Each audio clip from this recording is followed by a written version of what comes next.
আমরা চাচ্ছি যে আসিফ ভালো ভালো পদত্যাগ করুক। আমাদের যে এই আন্দোলন তাকে আমাদের এই চেয়ারে বসানোর জন্য এই আন্দোলন আমরা ধারাবাহিক রাখবো এবং আমরা দেখব এটা শেষ কোথায়। বলবো খুনি স্বৈরাচার হাসিনাকে আমরা বিতাড়িত করছি, পতন করছি। পতনের পরে যখন এখানে ওরা চাইছে কি কোটা, ওরা চাইছে কি যেটা চেয়েছিলাম অধিকার পেয়ে হয়ে গেলাম সরকার, ওরা হয়ে গেছে সরকার। নাহিদার আসিফ যখন নাহিদার আসিফকে শপথ করাইছে, এটা কিন্তু আসলে আমি চাই নাই, কোনোভাবেই চাই নাই যে না, এটা হিতে বিপরীত হচ্ছে। আসিফ মাহমুদ অত্যন্ত খারাপ, অত্যন্ত খারাপ। তখন আমি বললাম যে ও তো বাচ্চা, ও তো শিশু, ওকে এখানে আসলে বসানোর এটা একদমই ঠিক হয় নাই। এখন আমরা চাচ্ছি যে আসিফ ভালো ভালো পদত্যাগ করুক।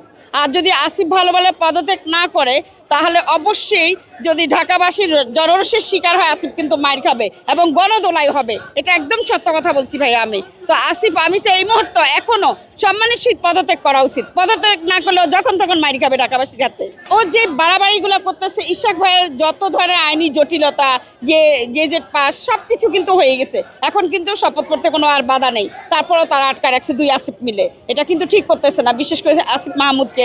না, ওরা কোনো প্রতিনিধিত্ব করছে না, ওরা চড়ি চামারির সাথে ওদের গ্রুপটাকে পর্যন্ত লাগা রাখছে। ওরা সব কিছুতে ওদের যা ভাইরাল হচ্ছে, ওদের এপিএস পিএস থেকে শুরু করে ওরা কোনো প্রতিনিধিত্ব করতেছে না, এটাকে প্রতিনিধিত্ব বলে না।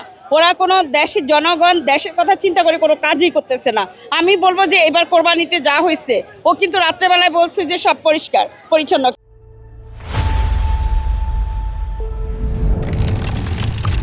কিন্তু আমাদের ইশাক ভাই জনতার মেয়র, সে একজন খোকা ভাইয়ের সন্তান, যে সে সেভাবে যেভাবে এটা এবারকার ইশাক ভাই এটার নিয়ে পরিষ্কার করছে, ময়লা আবর্জনা সব কিছু, সে মেয়র না হওয়া সত্ত্বেও। ইভেন আমাদের রাস্তাটা কি একটু বৃষ্টি হলে জলাবদ্ধতা হয়ে আমাদের বাড়িঘর ডুবে যেত ওই গলিতে। ইশাক ভাইকে যখন তারেক ভাই লন্ডন থেকে এটা করছে, তখন ইশাক ভাই কিন্তু এই কাজটা করছে। করার পর এখন আমরা অনেক দিন ধরে ভালো আছি। বৃষ্টি হলে আমাদের রাস্তা এখন আর পানি হয় না। আমরা ঢাকাবাসী ইশাক ভাইকে মেয়র হিসেবে চাই, আর আসিফের পদত্যাগ চাই।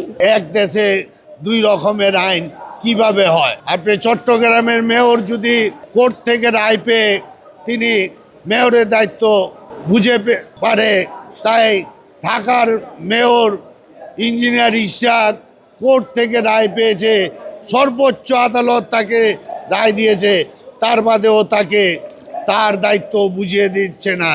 এর জন্য আমরা আপনার আসিফ মাহমুদের পদত্যাগ দাবি করছি। আজকে সরকারের যে কলকাঠি নাড়তেছে এই উপদেষ্টা আসিফ মাহমুদ, আর তার তত্ত্বাবধানেই এই নগর ভবন এখনো নিয়ন্ত্রিত।